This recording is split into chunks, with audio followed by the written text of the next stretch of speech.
So what we were discussing is we have discussed about demand. हम लोग अभी तक डिमांड के बारे में पढ़े हैं कि डिमांड क्या है and what are the determinants of demand. आप लोग कैमरा ऑफ कर लो, कोई दिक्कत नहीं है. ठीक है, कैमरा ऑफ कर लो, म्यूट कर लो. नाउ प्रीति, डिमांड क्या है, डिटर्मिनेंट्स ऑफ डिमांड क्या है, यहाँ तक समझ में आया आपको? Yes ma'am. क्लियर है. डिटर्मिनेंट्स ऑफ डिमांड एक बार रिवाइज करो. What are the determinants of demand? Ma'am, taste and preference of the consumer, income of the consumer, quality of the product, advertisement, Yes. substitutes, related products, substitutes and complementary products. ठीक है, मतलब आपको समझ income of the consumer. हाँ, मतलब समझ में आया आपके. So these are the determinants of demand. एक बार मैं रिवाइज कर रही हूँ. First we have studied what is a demand.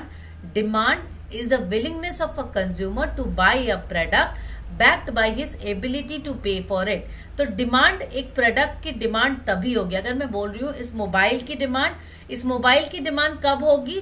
जब मैं एज अ कंज्यूमर इस प्रोडक्ट को खरीदने की इच्छा रख रही हूँ. I am willing to buy this product and this is backed by my ability to pay for it. मेरे पास पैसे हैं इसको खरीदने के लिए. अगर मेरे पास पैसे नहीं होंगे तो ये डिमांड नहीं होगा. बट डेफिनेटली इसका प्राइस और मेरी इनकम, मेरी इच्छा, ये दो तीन चीज तो है ही जो डिटरमाइन कर रही है. डिटरमाइन मतलब जो इन्फ्लुएंस कर रही है.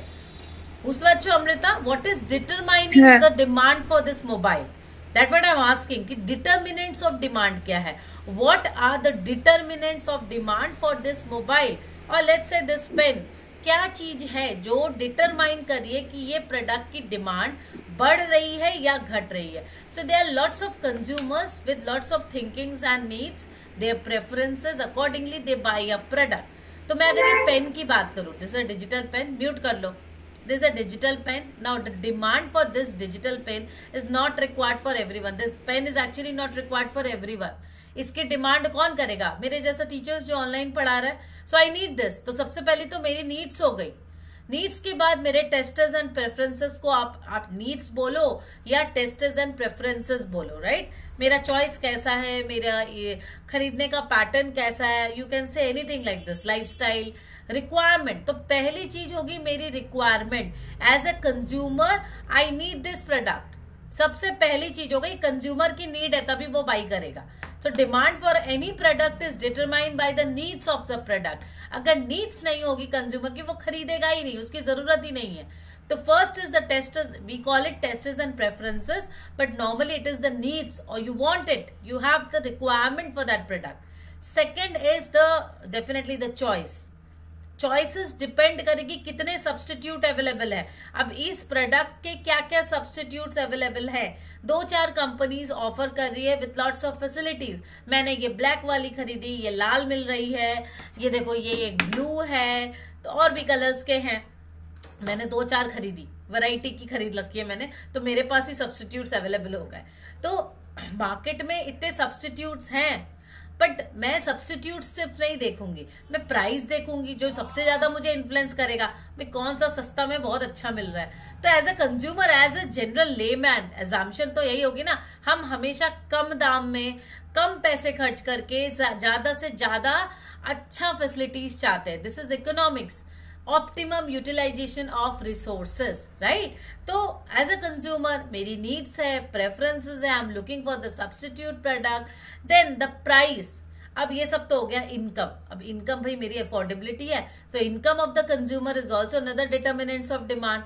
So many determinants. Then what will determine another thing that will influence me is advertisement. आप देखो इतने सारे टीवी में एडवर्टीजमेंट्स आ रहे हैं, टीवी में हो, ऑनलाइन हो, मोबाइल पे भी एडवर्टीजमेंट्स आ रहे हैं, which is stimulating the demand for a product. Don't you think it's actually stimulate the demand? एक प्रोडक्ट की डिमांड में, एक सपोज आप ले लो डव साबुन की डिमांड लोग इतना ज्यादा प्रेफर कर रहे हैं. देन सिंथॉल ले लो, जो फीमेल्स हैं वो डव क्यों प्रेफर करें रादर देन सिंथॉल और अदर? क्योंकि डव का मार्केटिंग या उनके जो एडवर्टीजमेंट्स है, एडवर्टीजमेंट हैज स्टिमुलेटेड समवे और द अदर. वो हमारे दिमाग में घुसा हुआ है, फीमेल्स के दिमाग में घुसा हुआ है. जनरल फीमेल्स के दिमाग में, जो नॉर्मल लेडीज हैं वो उसको प्रेफर करती है, स्किन के लिए अच्छा है rather than any other normal FMCG soaps. तो ये क्या है? एडवर्टीजमेंट भी हमारे एज ए कंज्यूमर वो डिटरमाइन कर रहा है डिमांड को. तो these are the factors, this are the determinants which determine the demand for a product.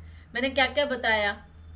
Quality, choice, price, income of the consumer, advertisement and the related product. Related product दो तरह का होता है, एक होता है सब्स्टिट्यूट प्रोडक्ट, दूसरा होता है कॉम्प्लीमेंट्री प्रोडक्ट. सब्स्टिट्यूट प्रोडक्ट मतलब मेरे पास सब्स्टिट्यूट्स क्या क्या अवेलेबल है, ये भी है ये भी है, मुझे अब चॉइस करना है कौन सा लेना है, ये अच्छा है कि ये अच्छा है. I will make a choice as a consumer. Complementary मतलब क्या हो गया, इस प्रोडक्ट के संग ये जाएगा. आई जस्ट एग्जाम्पल में दे रही हूँ, इसके संग ये जाएगा. लाइक प्रिंटर खरीदते वक्त मैं क्या देखूंगी, प्रिंटर के सब्स्टिट्यूट्स क्या क्या है, कौन कौन सी ब्रांड का प्रिंटर अवेलेबल है. और कॉम्प्लीमेंट्री हम क्या देखेंगे, अब प्रिंटर लेने से तो नहीं होगा, प्रिंटर के संग उसका कागज का खर्चा, उसका इंक का खर्चा, तो वो कॉम्प्लीमेंट्री प्रोडक्ट, वो भी हमको ध्यान में रखना होगा. ऐसे ही नहीं गए और उठ के एज अ कंज्यूमर मैंने सामान खरीद लिया. पहले कैनन का प्रिंटर लोग नहीं खरीदते थे, इतना महंगा होता था उसका इंक और पेपर्स. तो लोग सोचते थे चलो जेरोक्स ज्यादा कराना नहीं है या प्रिंट कराना नहीं है, वो प्रिंट हम बाहर से करा लेंगे. 5 रुपए पर paper print was easier than buying a printer. तो ऑल्टरनेटिव देखेंगे हम. तो complementary product is also important कि आप जो प्रोडक्ट खरीद रहे हो उस प्रोडक्ट को यूज करने के संग उसकी क्या क्या चीजें लगेंगी, तो वो भी हमको देखना है. ऐसा ही नहीं कि बस इच्छा हुई हम एक प्रिंटर खरीद के ले आए, इच्छा हुई एक चलो बड़ा सा एसी लेकर आ गए या कुछ भी. ऐसे ही आपको सब्स्टिट्यूट प्रोडक्ट्स भी देखोगे और कॉम्प्लीमेंट्री तो और ज्यादा देखोगे, क्योंकि इसके संग संग चलाना है. Complementary product are much more needed and much more its needs an in depth understanding. क्योंकि अगर आप उसको नहीं समझते हो कि आपको कॉम्प्लीमेंट्री क्या क्या संग में लगेगा चीजों को यूज करने के टाइम, उसके मेंटेनेंस क्या होगी, उसका जो यूसेज है क्या चार्जेस लगेगा, कॉस्टिंग पर यूनिट क्या आएगी, then you can not use it for a longer period of time, right. तो वो भी हमें जानना है. अच्छा, अब देखो मैं आ जाती हूँ लॉ ऑफ डिमांड में. What is law of demand? बहुत इजी लैंग्वेज में समझा दे रही हूँ. लॉ ऑफ डिमांड किसको बोलते हैं अपने? लॉ ऑफ डिमांड, अज्यूम, पहले उसके अजम्पशन जान लो. अजम्पशन क्या मान रहे हैं, ये एक लॉ है. इकोनॉमिक्स के जितने भी लॉ है उसमें कुछ ना कुछ अजम्पशन है. अजम्पशन क्या है? Keeping other factors as constant. Other factors क्या है? ये जो मैंने इतने सारे डिटर्मिनेंट्स बोले ना, क्या क्या डिटर्मिनेंट्स बोले प्रीति, एक बार रिवाइंड करो. Ma'am, income of the consumer, advertisement, related product substitute and complementary, quality of the product, choice of the product, taste and preference of the consumer. हाँ, मतलब ये सारे डिटर्मिनेंट्स हैं. अब मैं बता दे रही हूँ लॉ ऑफ डिमांड किसको बोलते हैं. इफ यू कीप अजम्पशन क्या है, लॉ ऑफ डिमांड में पहला अजम्पशन है आप ये जितने भी डिटर्मिनेंट्स हैं उसको आप मान लो constant. Keeping all these factors as constant, price has got an inverse relationship with demand. This is called the law of demand. एकदम बहुत इजी है.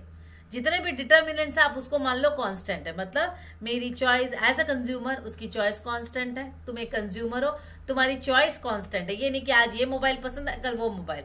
तो फिर तो डिमांड कैसे समझेंगे अपने? At certain point of time अगर मुझे निकालना है मेरे प्रोडक्ट की डिमांड क्या है, तो उस पॉइंट ऑफ टाइम में मुझे सभी अजम्पशन को कांस्टेंट मानना पड़ेगा. कि जो कंज्यूमर है वो ये मोबाइल लेना चाह रहा है, जो कंज्यूमर है उसकी इनकम कांस्टेंट है, ये एडवर्टीजमेंट का जो इम्पैक्ट है वो कांस्टेंट है. देखो at a certain point of time when we want to measure something we need to assume that these are the forces which are constant. अगर सब चीजें फ्लक्चुएट कर रहा है then we can not measure on a particular point of time.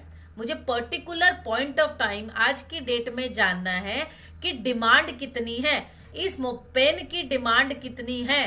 तो मैं अगर मान के चलूं लोगों की इनकम, आज की डेट में 10 लोग ये पेन पसंद करते थे, कल की डेट में 10 लोग 20 लोग इसको पसंद कर रहे हैं या 20 लोग इसको पसंद कर रहे हैं. आज 10 पसंद कर रहे हैं, कल 20 पसंद कर रहे हैं. तो ये तो फ्लक्चुएट हो रही है, पूरी तरह से फ्लक्चुएट हो रही है. या कल इसको पसंद नहीं कर रहे, तो मुझे अगर आज की डेट में मानना है तो आज अज्यूम करना पड़ेगा अजम्पशन कि इतने लोग मेरे पेन को पसंद कर रहे हैं, इतने लोगों की इनकम इतनी है, एडवर्टीजमेंट का ये इम्पैक्ट है. ये अगर हम मान के चले, अज्यूम करें कि ये factors are constant on a particular point, then we can say that price has got an inverse relationship with demand. Price और डिमांड का बिल्कुल इनवर्स रिलेशनशिप है, दोनों ऑपोजिट डायरेक्शन में चलता है।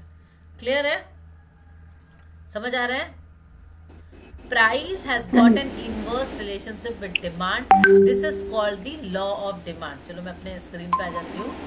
देखो सीधी सी बात है, नया दिखाया व्हाट आर दी फैक्टर्स और what are the determinants. Clear है? Determinants of demand, tastes and preferences, income of the consumer, quality, advertisement, related product and price मैंने यहाँ लिया।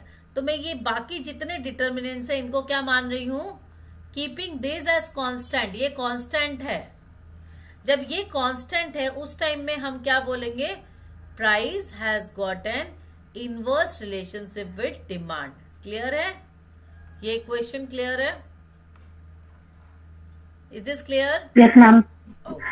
चलो अब मैं मान के चल रही हूँ कि भाई ये मेरा शेड्यूल है, तो इस शेड्यूल में हम ले लेते हैं कि मान के चल रहे हैं, अब मैं एक डिमांड शेड्यूल बना रही हूँ। डिमांड शेड्यूल में क्या होता है? सपोज ये चलो ऑरेंज है, ऑरेंज का डिमांड हम मान रहे हैं ये प्राइस है और ये क्वांटिटी है। तो मान रहे हैं कि ये जब 100 रुपये का ऑरेंज है तब क्वांटिटी डिमांडेड इज 50। ये जब 120 हो गया तो क्वांटिटी इज 12। ये 150 हो गया तो क्वांटिटी हो गई 10। ये हो गया 160, ये हो गया आपका 8। इस तरीके से। सो ये जो है ना, इसको बोलते हैं अपने डिमांड शेड्यूल। ये जो मैंने बनाया ना अभी, ऑरेंज का डिफरेंट प्राइस में डिफरेंट क्वांटिटी जो है, मैंने एक शेड्यूल बनाया। This is the table, table जैसा बनाया ना मैंने। Demand schedule is a schedule which shows or which states the different quantities demanded at different level of prices for the product. तो ये हमारा हो गया डिमांड शेड्यूल। इसको अपने क्या बोलते हैं? Demand schedule. क्लियर है? डिमांड शेड्यूल का कॉन्सेप्ट क्लियर हुआ? हाँ। Yes ma'am. अब मैं बनाती हूँ डिमांड कर्व। अब ये डिमांड शेड्यूल जो है उसको लेकर अपने कर्व बनाएंगे एक तो। डिमांड कर्व कैसा? अब नॉर्मली हम लोग ग्राफ बनाते हैं, ये एक्स एक्सिस हो गया, ये वाई एक्सिस हो गया। तो मैं इसको प्राइस ले लेती हूँ यहाँ पर। This is the price and this is quantity demanded. आपको हमेशा मेंशन करना पड़ेगा कहाँ पर आप क्या ले रहे हो। लाइक ये मैं क्वांटिटी डिमांडेड को एक्स एक्सिस में प्लॉट कर रही हूँ और वाई एक्सिस में मैं प्राइस को प्लॉट कर रही हूँ। फाइन। तो अब ये ले लो, जिससे मैं प्राइस ले रही हूँ उधर 100 से स्टार्ट कर रही हूँ। 100, 120, 150 एंड 160। इसको मैं यहाँ ले रही हूँ 8, 10, 12 एंड 15। ऐसे अपने प्लॉटिंग कर देंगे। तो अब देखो जब 100 था, 100 में कितना है हमारा? 15। तो मैं इधर पॉइंट दे रही हूँ। 120 में है आपका 12, इधर आ रहा है। इस तरीके से 10 में है आपका 150 में है 10, यहाँ पर आ रहा है, और 160 में है 8। ये मैं प्लॉट की। Now once you connect this, आप इसको जब कनेक्ट कर रहे हो तो ये कैसा आ जा रहा है डिमांड कर्व। इन सबको कनेक्ट करो। राइट, हमारा कुछ डिमांड कर्व, इसको हम बोलते हैं QT। हमारा डिमांड कर्व कैसा आ रहा है? It is downward sloping. It is downward sloping, right. हमारा डिमांड कर्व डाउनवर्ड स्लोपिंग क्यों है? क्यों है डाउनवर्ड स्लोपिंग? बोलो, कोई लॉजिक लगाओ। सीधी सी बात है, वी अंडरस्टूड ना। जैसे जैसे प्राइस बढ़ रहा है डिमांड गिर रहा है। On the other hand price जितना नीचे है डिमांड उतनी ज्यादा है ना। जितना प्राइस नीचे है 100 रुपये है, डिमांड सबसे ज्यादा यहीं पर है। जैसे जैसे प्राइस बढ़ते जा रही है, प्राइस देखो ऊपर की तरफ जा रहा है, डिमांड जो है वो घटती जा रही है। हो रहा है? যত দামটা বেড়ে যাচ্ছে তত ডিমান্ডটা কমে যাচ্ছে। यस, तो মানে ক্রয় ক্ষমতাটা কমে যাচ্ছে লোকের। यस, তো ওই জন্য কি প্রাইস আর ডিমান্ডের কি হচ্ছে? Inverse relation.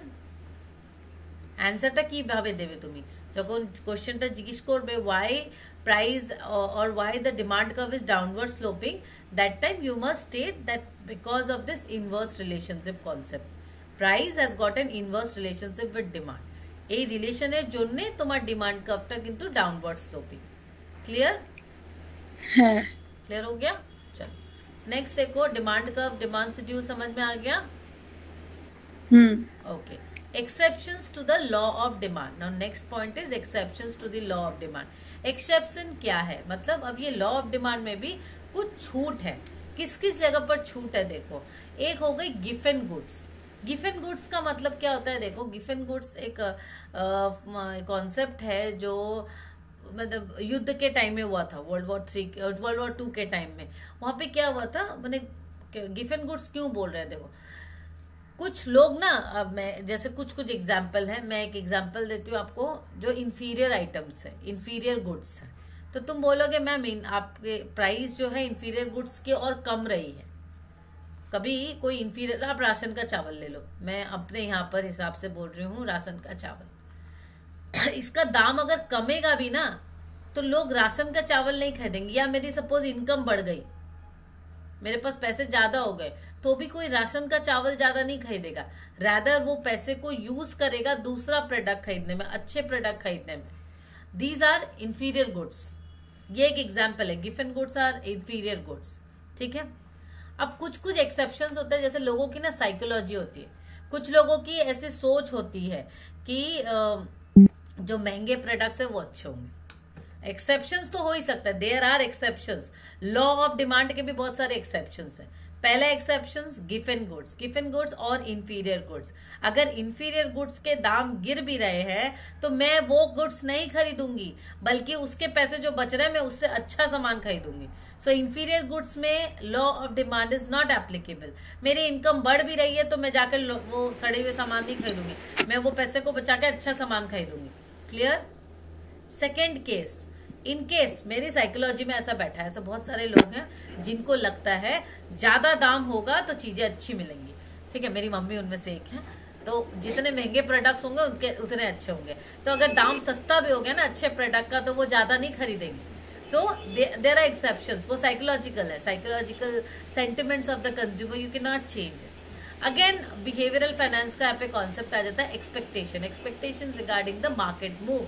अब स्टॉक मार्केट में जो इन्वेस्टमेंट करते हैं उनकी क्या सोच होती है, दाम बढ़ रहा है, वो सोच रहे हैं ना दाम बढ़ रहा है और बढ़ेगा, इसलिए वो और ज्यादा स्टॉक खरीदते हैं, क्योंकि उनकी एक्सपेक्टेशन है, वो एंटिसिपेट कर रहे हैं और दाम बढ़ने वाला है, इसीलिए वो और भी ज्यादा होल्ड करके रखते हैं। तो in spite the price is moving up, वो और भी ज्यादा खरीद रहे हैं। लॉ ऑफ डिमांड क्या बोलता है, जितना प्राइस नीचे होगा डिमांड बढ़ेगी, प्राइस ऊपर जाएगा डिमांड गिरेगी, ऐसा है ना law of demand.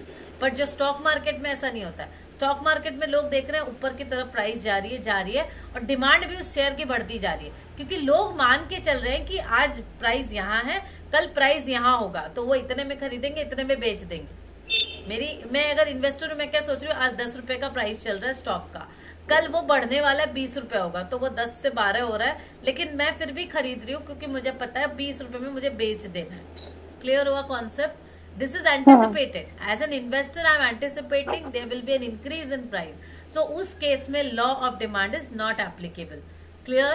Like gold में housewives का जो, या even लड़की लोगों का, उन्हें housewife नहीं बोलेंगे, लड़की लोग का सोना, गोल्ड का हम एंटिसिपेट करते हैं दाम बढ़ेगा, इसके कारण हम स्टोर करते जाते हैं, उसमें लॉ ऑफ डिमांड का कुछ भी करने का नहीं है। दाम बढ़े घटे सोना कॉन्स्टेंटली लोग खरीदेंगे। क्लियर है कॉन्सेप्ट?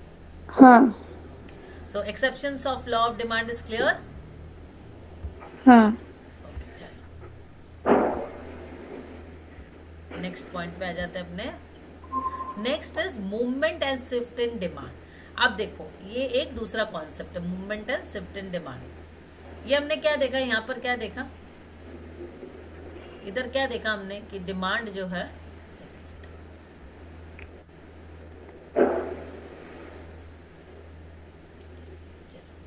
यहाँ पर आ जाता है,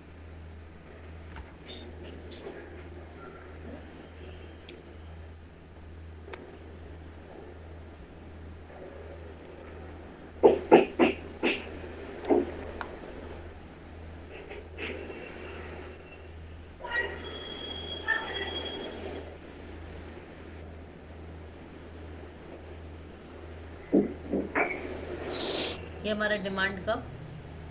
क्लियर? अब देखो यहाँ पे हम क्या देख रहे थे कि ये नीचे की तरफ आ रहा है, जितना नीचे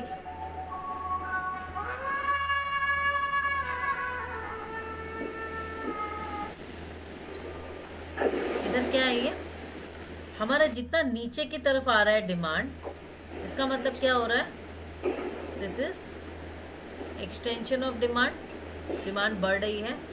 और ये ऊपर की तरफ जितना जा रहा है इसका मतलब क्या है, कॉन्ट्रैक्शन ऑफ डिमांड बोल सकते हैं। This is extension of demand, this is contraction of demand. ऊपर की तरफ जितना जा रहा है,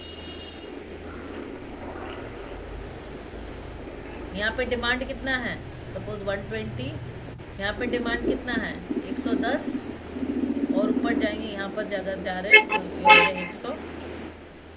तो जितना इधर की तरफ जा रहा है इसका मतलब क्या, डिमांड कॉन्ट्रैक्ट हो रहा है, कम रहा है ना।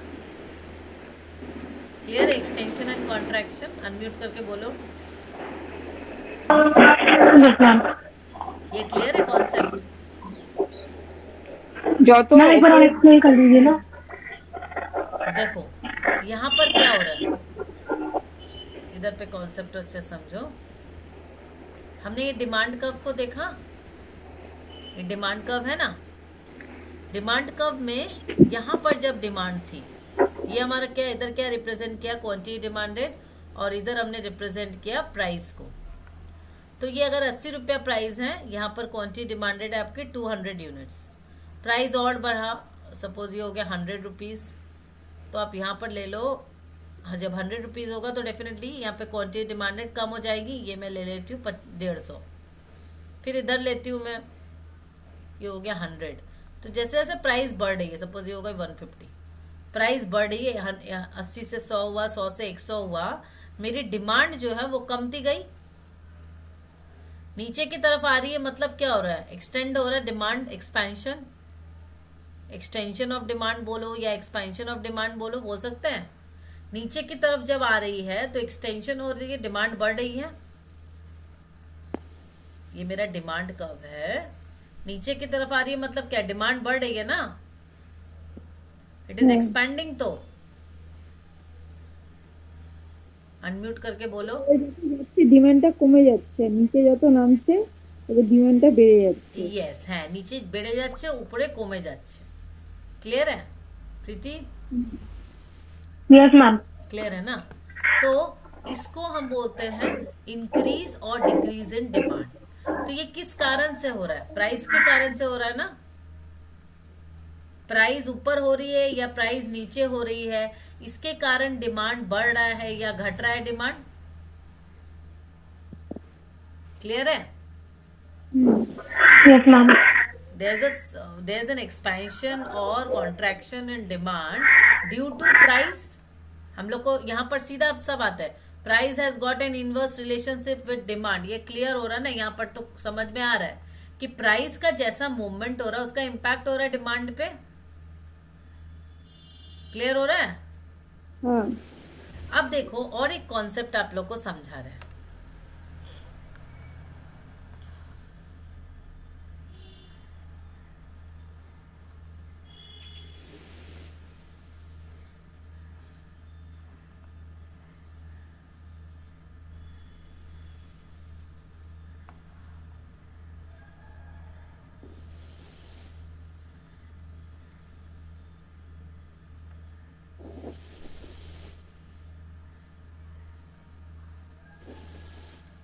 इसको हम बोलते हैं शिफ्ट इन डिमांड कर्व। अब यहाँ पर देखो, ये तो प्राइस 80 रुपया ही है, पहले क्वांटिटी थी 100, अभी हो गई क्वांटिटी 120। क्यों हुआ? This is QD and this is QD1। इसको हम बोलते हैं शिफ्ट इन डिमांड कर्व। अब बता सकते हैं कोई ये क्यों हो रहा है? ऊपर का तो क्लियर हो गया, प्राइस के कारण हो रहा था। नीचे तो बेचारा प्राइस एक ही है, तभी भी तो डिमांड बढ़ रही है। क्या हुआ, यहां से यहां कैसे आया? कोई बोल सकता है?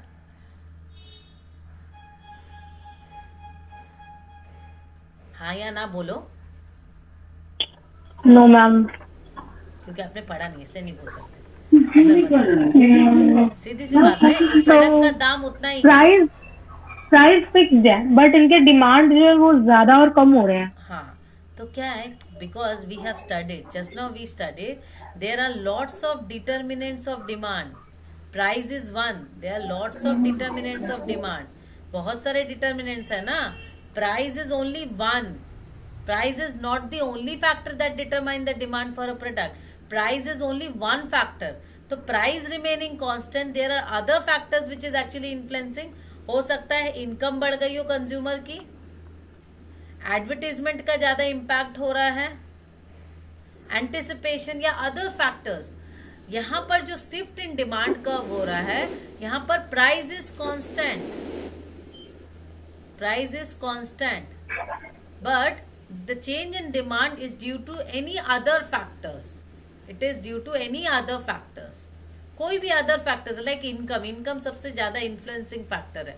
इनकम बढ़ गया आदमी का तो डिमांड भी बढ़ गई प्रोडक्ट की.